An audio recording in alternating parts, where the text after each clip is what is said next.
Welcome to Tapping Wisdom. I'm delighted to be here with Dr. Marshall Goldsmith, who is one of the preeminent executive coaches around the world and one of the top leadership thinkers of our time. I'm so thrilled to be welcoming you, Marshall, to Tapping Wisdom. Thank you for your time. So happy to be here. Happy to be here. Yeah. And with your lovely background from La Jolla. So I have been an avid consumer of Marshall's books. I'll just show you two of them. This is one of his latest books. It's How Women Rise. And it talks about some of the behaviors that we tend to do that get in our way, that keep us from being our best selves. So fabulous book that he co-authored with Sally Helgeson.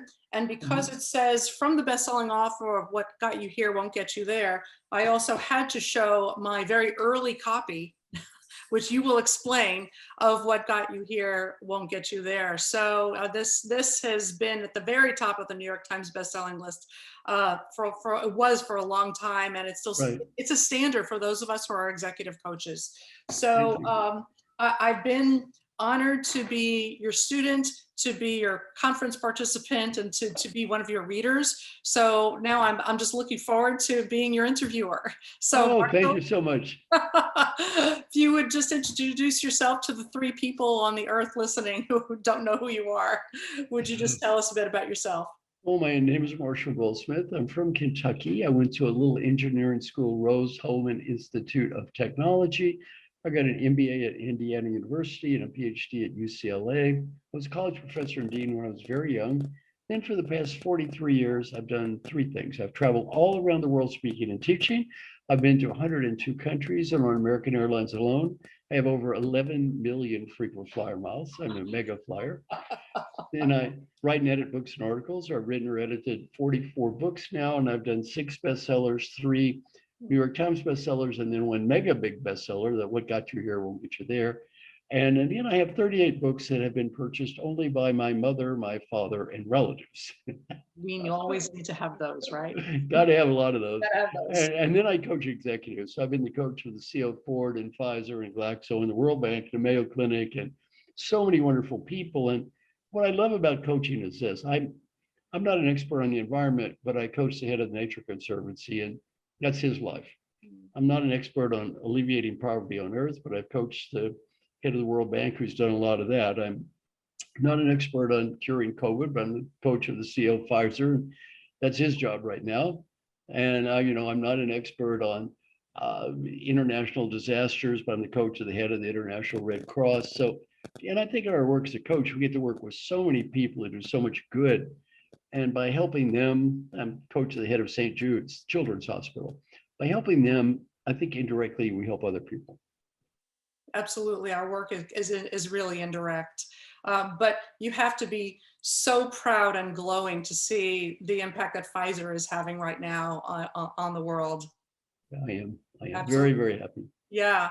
So one of the things I wanted to tap your wisdom about, Marshall, is with all of the work that you have done over, not just over the years, but even more relevantly today and in today's environments, and even since COVID, what can you tell our audience, which is mostly business leaders and managers, are some of the most important lessons that you can share that will help them personally be their best, so that their workforces and their businesses can be their best, and we can continue with recovery? Well, I like to communicate with people. In the last week, I've talked to 2 really good CEOs, and they've been checking in with their people on a daily basis. I never heard of this before, with little quick team meetings that last just 10 or 15 minutes a day, just to check in and say hi and how's it going. And there's one process that I've used with several of my clients called the 6-question coaching process. It's really good during a period of rapid change. Get in the habit of having a dialogue with each person who reports to you and cover 6 basic questions. Number 1, where are we going? Kind of the big picture. And then ask the person, where do you think we should be going? Number 2, where are you going? Where are you in your part of the business? And then ask, where do you think we should be going? Number 3, doing well. What are you in your part of the business doing well? And make sure you recognize them for what they're doing well, especially at the time of today. People have been through hard times, working at home. recognize them. Number 4, suggestions for the future. I'd say, here's ideas that have helped you even better moving forward. And I'm a big believer in feed forward more than feedback, focus on the future more than the past. And then ask them a question. If you were the coach for you, what idea would you have for yourself? And a great coaching question. If you were the coach for you, what ideas would you have? And then question number 5, as a leader, how can I help? And question 6, what ideas do you have for me? Now, I've done this with 7 CEOs, and my coaching, I only get paid if they got better. I got paid 7 times out of 7. And Jim Morton was the CEO of John Hancock Life Insurance. He went from an 8th percentile to a 98 in 4 years just doing this. George Boris, head of Toyota Financial Services, huge improvements. Steve Sanger, head of General Mills. So I worked with some very, very famous people who did this. And the key is mutual responsibility. So what I would say in mutual responsibility, I'd say, Mr. and Miss Direct Report, I'm going to have a regular dialogue with you. And as times change, we'll have a new dialogue just to make sure you're caught up. And then if you ever feel overcommitted, if you ever feel lack of clarity, if you ever feel lack of priorities, I'd like you to take the time to talk to me. Because if you do your job on a regular basis, and I do if you do your job, and anytime you have a question, and I do my job on a regular basis, there's no reason we should have any problems at all. It's really good, especially during these periods of rapid change. Called 6-Question Coaching. My email address is marshall@marshallgoldsmith.com. Anybody wants to get a copy of it, just send me a note, 6-Question Coaching. I'll send you an email about it. And there are videos about it online too. Thank you so much. Wow, there are so many follow-up questions that I have. Let's work backwards with making sure that your leaders have those conversations with their employees. How do they hold their teams? If they're at the top, right? How do they bring that throughout the organization so that that line manager is having those kinds of conversations with the workforce, right? Of all the people I've coached, the client I spent the least amount of time with improved the most. I spent the most amount of time with didn't improve at all. So I made a chart, time spent with me and improvement, and there seemed to be an inverse correlation between spending time with me and getting better. And I thought, but that's a troubling chart. So I talked to my client, Alan Mullally. Alan retired as the CEO of Ford, probably the best CEO in America in the last 25 years. Stock went from $1 to $18.40 and hit a 97% approval rating from every employee in a union company. Not a good leader, spectacularly good leader. So back to your question, what does Alan do? Alan established a regular coaching process with his team called a business plan review, which is somewhat similar to what I just described. But he made sure that every one of their team members did it with their team members, who then made sure that they did it throughout the organization. You really do need to have this sense of top-down support and ownership if you want something to happen. My friend Hubert Joly is a great believer in the feed-forward process. He publicly stands up and, as CEO of Best Buy, the stock was in terrible shape. He totally turned the company around, ranked number 2 CEO in America, great guy. Hubert gets up in front of everybody and says, my name is Hubert Joly, I'm the CEO of Best Buy. Here's what I need to improve, please give me ideas. And he expects every other employee in the company to do the same. So, how do you make sure people do this? Number 1, do it yourself. Lead by example. One of the problems with leadership development, too much preaching and not enough doing. Yes. Yes. Don't preach. If you don't want to do it, don't preach. That's right. Don't preach. No. Yes. Yeah. And so those 2 examples that you just shared are really good ways for a leader to set a good example, teach, and then create a coaching culture so that everybody is growing and everybody is improving throughout the organization, and it becomes normalized as just, these are just things that we do in this organization. We have these kind of conversations and we expect to grow and to learn with each other as time goes on. But don't expect others to do it as a leader if you're not going to do it yourself. Yeah. No. Another thing I wanted to follow up with you on, Marshall, one of your 6 questions has to do with providing recognition. Mm-hmm. And any of us, including yourself, who have been in leadership positions, we know that sometimes that's difficult to remember to do because we're so focused on solving problems. Mm-hmm. and dealing with the things that can get us in trouble, that we forget ourselves how to celebrate the good times and to show recognition and to appreciate and show gratitude for the majority of people who really are doing good things. Mhm. So can you talk about that and how you help leaders get better at that?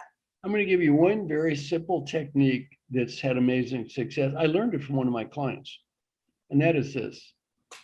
Every 2-3 days, maybe twice a week, you make a list of all the people who are most important in your life. And by the way, not just at work, work and home, friends, family members as well. You look at that list twice a week and ask yourself one question. Did anyone on this list do something I should recognize? If they did, email, voicemail, little notes, say thank you. If they did not, don't say anything. You don't want to be a hypocrite. One of my clients taught me this technique. He went from a 6th percentile to a 94th percentile in 1 year in giving recognition. That's all he did. You don't have to do that much, but you need to do something. And you need to stick with it and do it day after day after day. If you look at all my research, really highlights the importance of ongoing reinforcement and follow-up. Nobody gets better because they read a book or they go to a training program, have a coach. They have to work. And if they, like anything else in life, if you work, you get better. If you don't, you don't. And this, everything I teach works. Shockingly, it only works if you do it. Imagine that. And what's so helpful about that, Marshall, is how meaningful and authentic that is. And we know, especially at this time when people are really stretched and strained and in various life situations that are very challenging, to be given those doses of, again, authentic and meaningful recognition really does, elevate people's moods and enables them to, to do more than if they felt unappreciated and unseen. It also means that the leader has seen me and heard me, so which is so important just from just a human standpoint. Definitely, definitely. Speaking of the last year that we've been in lockdown and COVID, what additional things have you seen leaders do that has been effective? And what do you see them doing now that we're seeing some of the green shoots of recovery, right? We're not there yet, but we're starting to see the light at the end of the tunnel. So what are some of the adjustments or the pivots that you're starting to see leaders make as we're trying to get back to whatever the next chapter is? Some people call it the new normal. I don't know if what that really means, but we certainly know it'll be the next chapter in the Earth's history, right?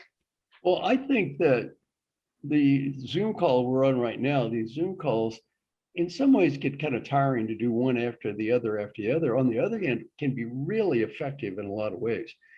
For example, board meetings. I just talked to 2 CEOs today, Deanna Mulligan, who's CEO of Guardian Life, who just retired, and Margot Georgiantis, who's head of Ancestry. And they both said they like Zoom calls better this way because you don't have all this travel. You can have them more frequently, actually, and you don't have to waste people's time. And they found it to be very, very effective. So I think a lot of this new technology is going to really increase effectiveness. I spend every weekend with 50 incredibly successful people. And we go through something called the LPR 50 process, which I'll describe. And some of the leaders I work with have incorporated this same process themselves. So the way it works is this. Well, someone who are the people, these are very diverse people from different walks of life. We have from the NBA, Pau Gasol, great basketball star. We have Curtis Martin, who's in the National Football League Hall of Fame. We have Telly Leung, who played Aladdin on Broadway.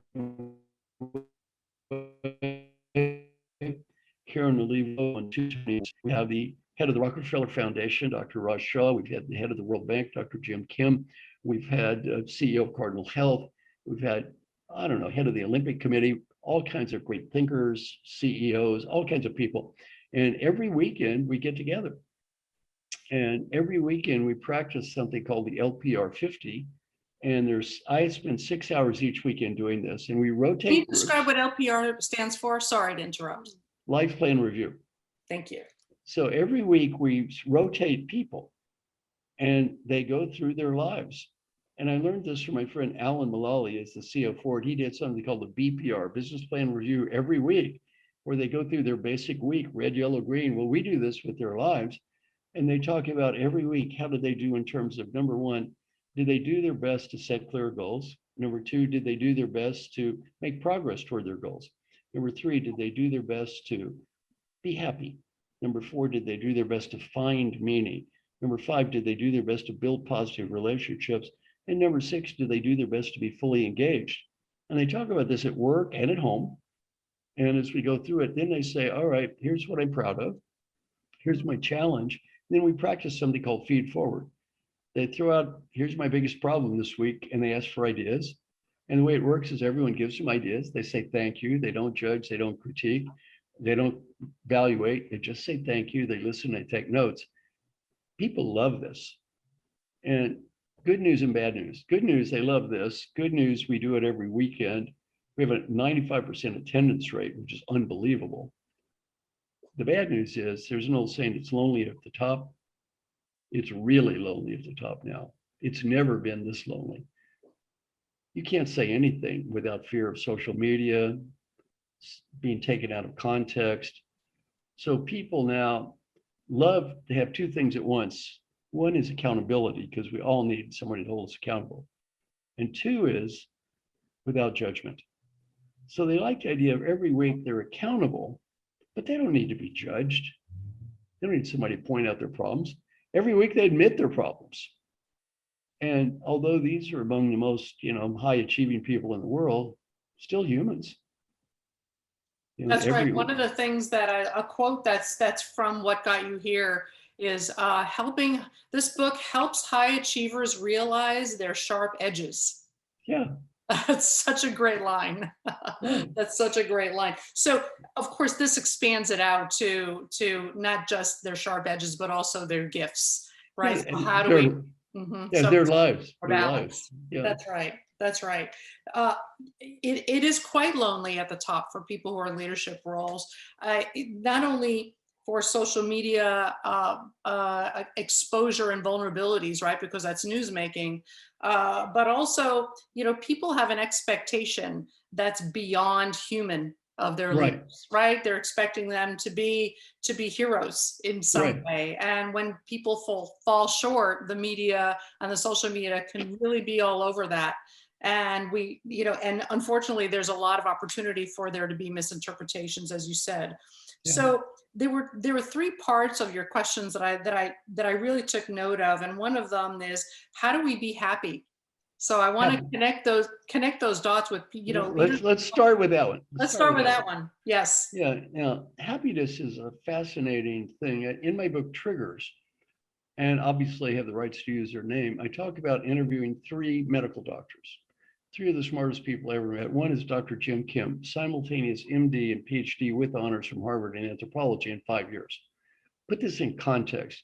A normal human to get a PhD in anthropology from Harvard is 8 years. He got one in 5 years and got an MD at the same time. Dr. Raj Shah, he's head of the United States Agency for International Development at age 37. He's now head of the Rockefeller Foundation. And then Dr. John Nosra, the head of the Mayo Clinic. So when the brains were passed out, none of these guys were on the back of the list. All three, I asked a question. On a 1 to 10 scale, on an average day, how would you score on, did I do my best to be happy? All three had the same answer. Never dawned on me to try to be happy. Never dawned on me. See, they were so busy achieving things. It never dawned on me to try to be happy. And then I said, they're all medical doctors. So I said, did it dawn on you that you're going to die? Did they cover that in medical school? They covered that topic. Now I said, do you think this is a silly question or a trivial question? No, it's a very important question I forgot to ask.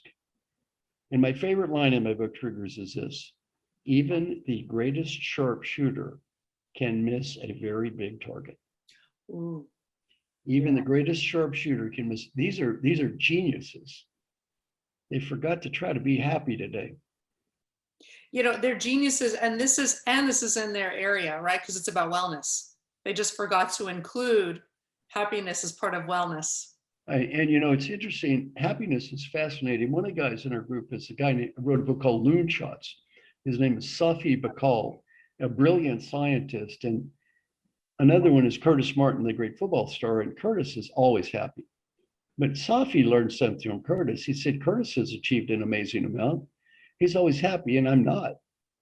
And what Safi realized is achievement and happiness are two independent variables. He used to think, if I achieve things, I will be happy. That's a great Western disease. I will be happy when.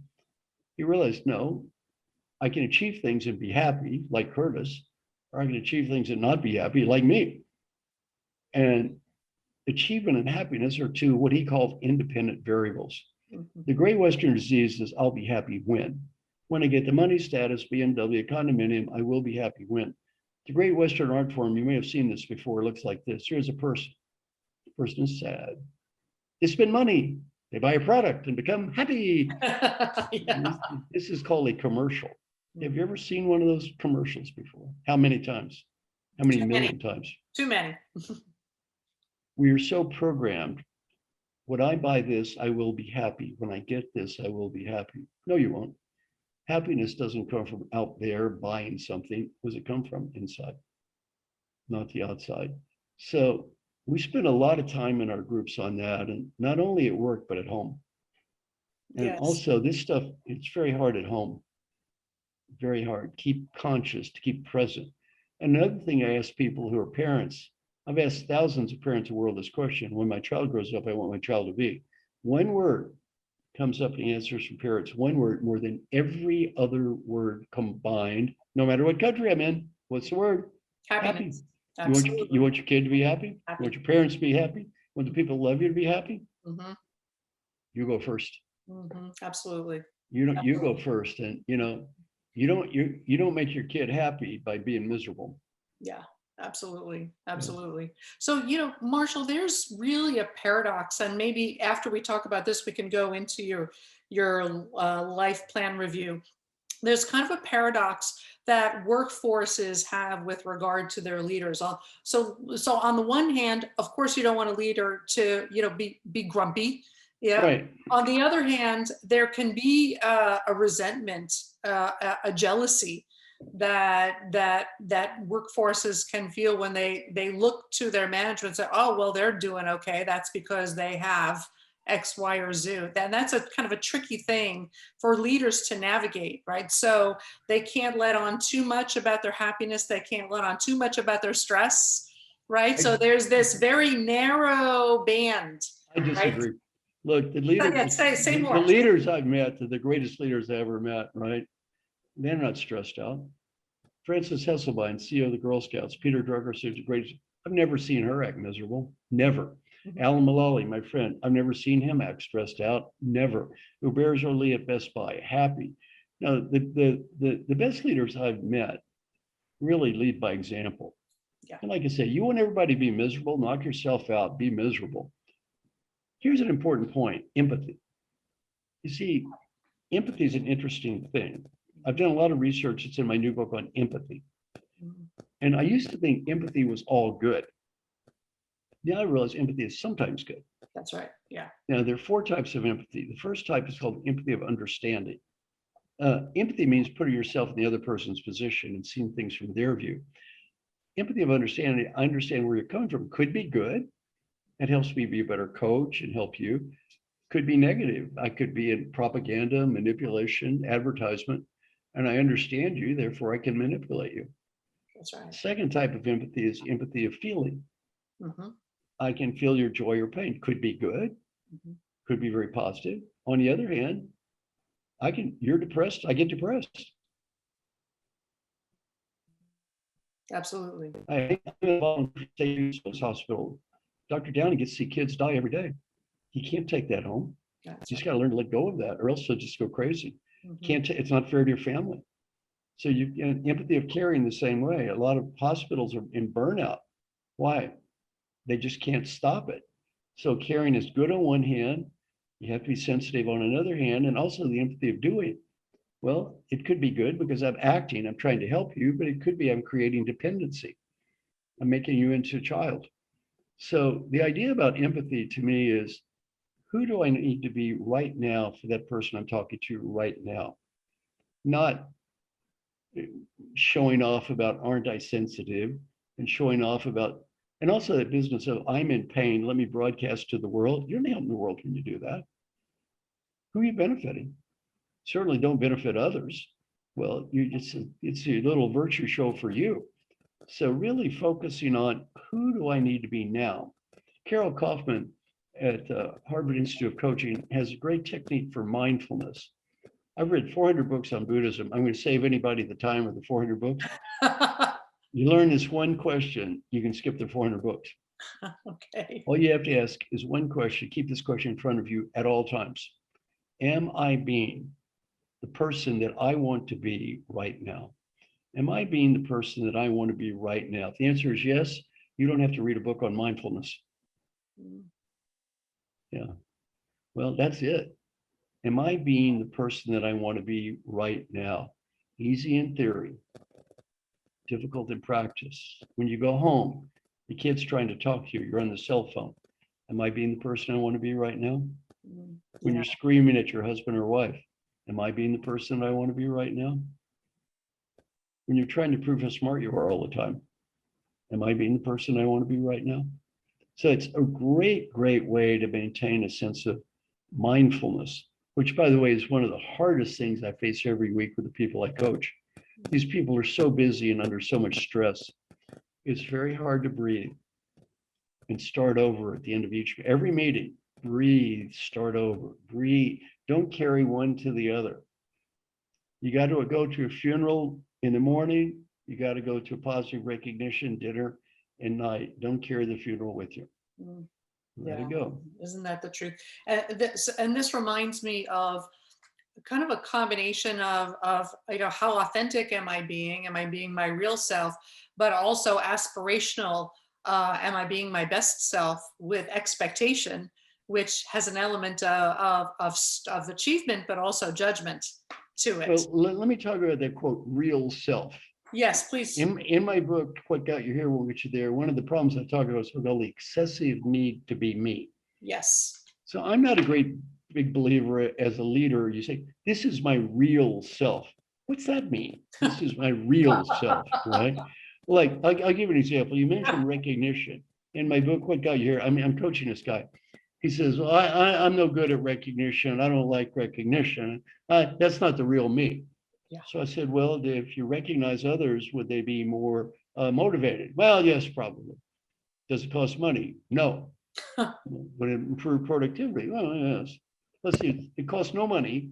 People are more motivated, it improves productivity, but it's not the real you. Is that what you're just telling me? What is this real you nonsense? I make people raise their hand and say, my name is Jim. I do not have an incurable genetic defect. I can recognize others, or I can listen. Holy crap, I can't listen. I've never been able to listen. What, do you got something stuck in your ears? Why can't you listen? Well, that real me stuff is mostly nonsense. That is an excuse. What I'm really saying is I'm too lazy to change. So they don't want to. They're not motivated to change. I confront people with this all the time. We do this over and over. We talk that way. I'm impatient. Okay, do you have a genetic defect that's forcing you to be impatient? Or I don't listen. Yeah, I don't listen. Well, do I have a genetic? They always say, my name is Joe. I do not have an incurable genetic defect.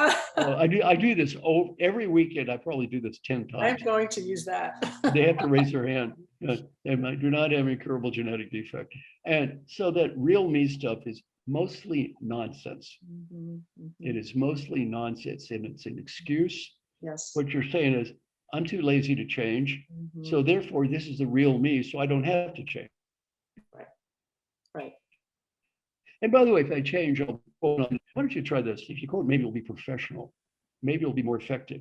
And I use the example of a Broadway play. I asked the people I coach, have you ever been to a Broadway play before? Does a kid ever get out there and say, my foot hurts? My aunt died last week. I don't know if you know this, but I have a headache. Nope. You know why? It's showtime. It is showtime. Then what I say is, look, you're making 1,000 times what that kid is making. Yes. If that kid can get out there night after night after night after night and bust their ass, guess what? So can you. Yeah. Showtime. Yes, that's great. fabulous. Showtime and the genetic. I'm going to quote you on that. Those are really great. Let me give you an example. Among many many things I want to quote you on. My friend Telly Leung played Aladdin on Aladdin. He's been in a lot of great Broadway plays. He was on Glee, and just a great guy. So one of the people in our group was whining because she had to make the same presentation 16 times in a row. So I go, meh, meh, meh, meh, meh. Poor me. I had to make the same presentation 16 times in a row. Wah, wah, wah. And by the way, she's probably I'm only worth $200 million. Wah, wah, wah, wah, wah. And so I said to Telly, how many times did you play Aladdin on Broadway? I said, about 1,000. Did you ever whine and complain? No. Mm-hmm. I asked him, how do you keep motivated? Mm-hmm. He said, I was a little 8-year-old boy. You know, this little guy, and maybe got picked on some, and it wasn't all good. And I went to a Broadway play. There's music and singing. It was so beautiful, and it meant so much to me as a little kid. He said, I think of that little boy every night I go out there. This is that little boy. That's beautiful. It is really beautiful. Yeah, that's really cool. And that's you know, as Simon Sinek say, that's part of the why behind the what, right? Yeah. Yeah. Right. Yeah, absolutely. I'm wondering if we could shift a little bit. I would love to hear about your life plan review. Maybe we could just take a couple of minutes to kind of summarize what that is. I'm intrigued by that. Well, every leader, every participant answers questions every day. It's called the daily question process. So I've been doing this for 25 years. Now, by the way, what I'm going to teach you next, first is daily questions, then life plan review. The daily, and you can send me an email, marshall@marshallgoldsmith.com. I'll send you an article about daily questions. The daily question process is amazing. I've been doing it 25 years. It costs nothing. Help you get better at almost anything. It takes 3 minutes a day. People are skeptical. Costs nothing. Help me get better at anything. 3 minutes a day. Too good to be true. Half the people who start doing this quit in 2 weeks.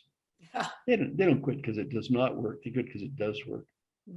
This is very, very easy to understand. It's hard to do.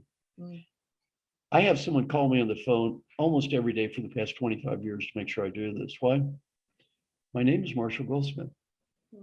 I'm too cowardly to do any of this stuff by myself. I'm too undisciplined to do this stuff by myself. I need help. And you know what? It's okay. Yeah. Who are you kidding? We all need help here. It's okay. Once we get over this crazy macho, I could do it on my own nonsense, everything is better. I always tell people, you know, you got any problems you haven't fixed for 20 years? They raise their hand and say, guess what? You're not going to fix it next week. Who are you kidding? You haven't fixed this for 20 years. Next week, things are going to get better? No. Get help. We all need help. Now, how does the daily question process work? Get out a spreadsheet.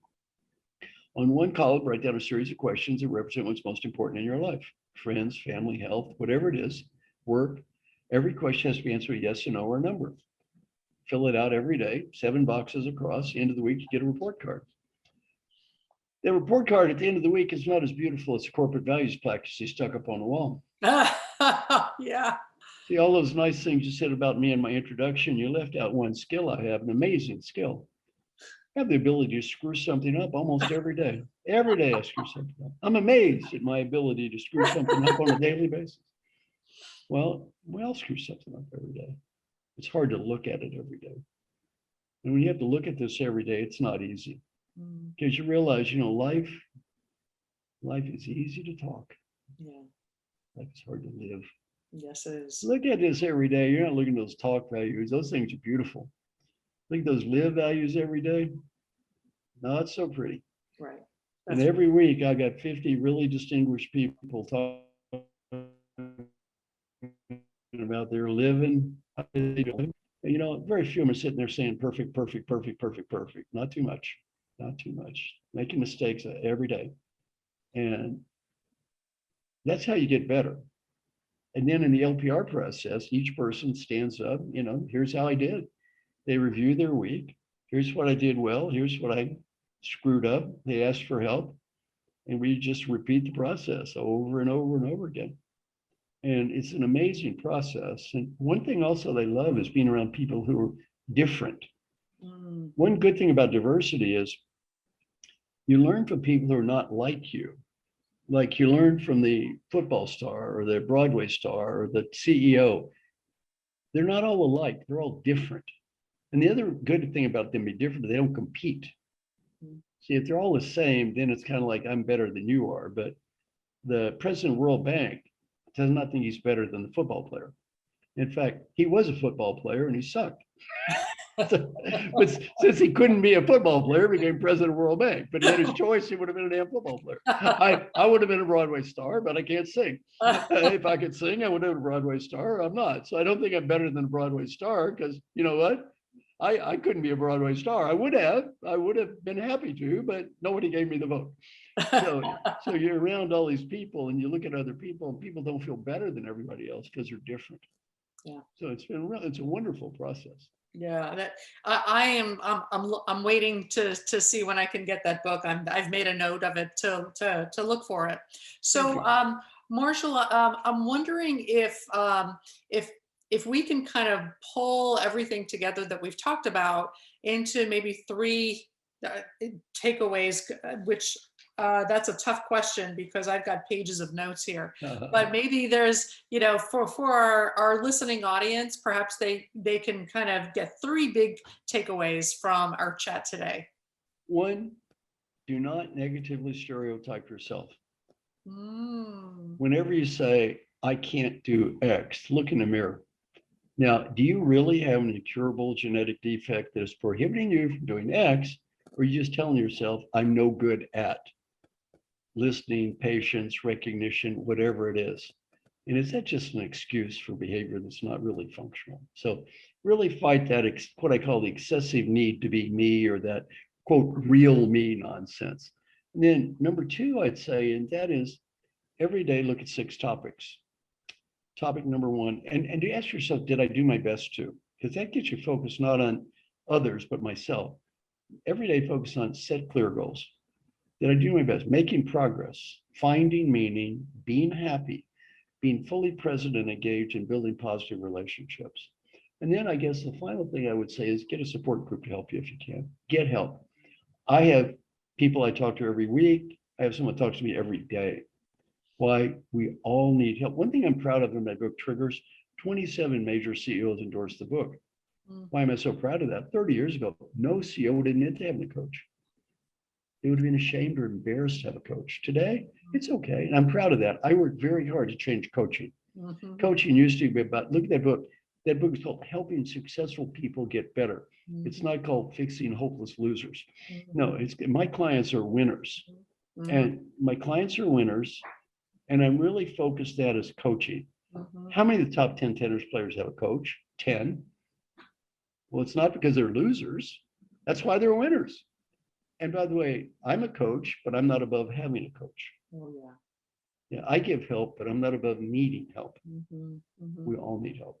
And never make ourselves better than other people.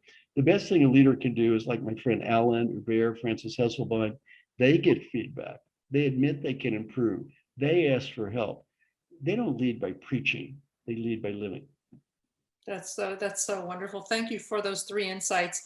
And I would like to ask before we close, if there's anything, Marshall, that I haven't asked that you would like to share, or and would be really helpful for people to know.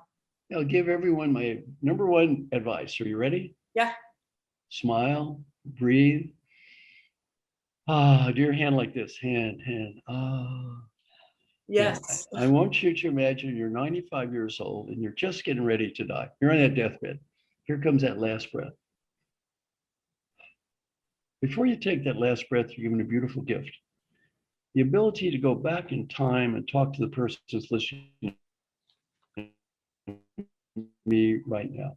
Will this person be a better leader, or more important, have a better life? What advice would the wise 95-year-old you who knows what really mattered in life and what did not matter, and what was really important and what wasn't, have for the you that's listening to me right now? Gosh, thank you so much. That's very emotional. Whatever you're thinking now, do that. Yeah. Some friends of mine asked people who are dying that question, 3 themes. Number 1 theme is be happy now, not next week, not next month. Don't get so busy chasing what you don't have, you can't see what you do have. Number 2 is people. and especially friends and family. Do whatever you can do. Number one, friends and family. Don't get so busy climbing that corporate ladder. You forget the people that love you. Too many people do that. And also at work, help people. The main reason help people is not because you're going to get more money or status. It's the 95-year-old you to be proud of you because you did. Mm-hmm. And then finally, if you have a dream, go for it. If you don't go for it when you're 35, you may not when you're 85. And it doesn't have to be a big one, maybe a small one. Go to New Zealand, speak Spanish. Other people think your dream is goofy. Who cares? It's not their dream, it's your dream. That's right. Finally, what's my mission in life? My mission in life is very simple. Each person listening on this call, my mission is to help you have just a little bit better life. Just a little better life. If one thing I said today helped this person have just a little bit better life, and then to help other people, it's a good day. It's a good day, Marshall. Thank you for sharing your wisdom, your spirit, your love, and your, and I'm sorry if this embarrasses you, but your brilliance in this field. And I'm not saying that, if I didn't think it, I wouldn't say it. But I've been learning from you for a very long time, and your work has really touched me and inspired me. So thank you for all of the years of your mentorship and actually some of your coaching that I've experienced here in our talk today. Thank you. And so for those of you who would like to contact Marshall, marshallgoldsmith.com. And and my email is marshall@marshallgoldsmith.com. Just send me an email. Or my website, everything is free. You can copy, download, share, duplicate, use any way you want to. And it's www.marshallgoldsmith.com, or just go to YouTube, to my YouTube channel, or LinkedIn. I hate the term follower, but I got 1.3 million followers on LinkedIn. And so just go to LinkedIn. All my stuff's online. Yeah, fantastic. Thank you so much, Marshall. And so that concludes our Tapping Wisdom session with Marshall Goldsmith. Thank you, everybody.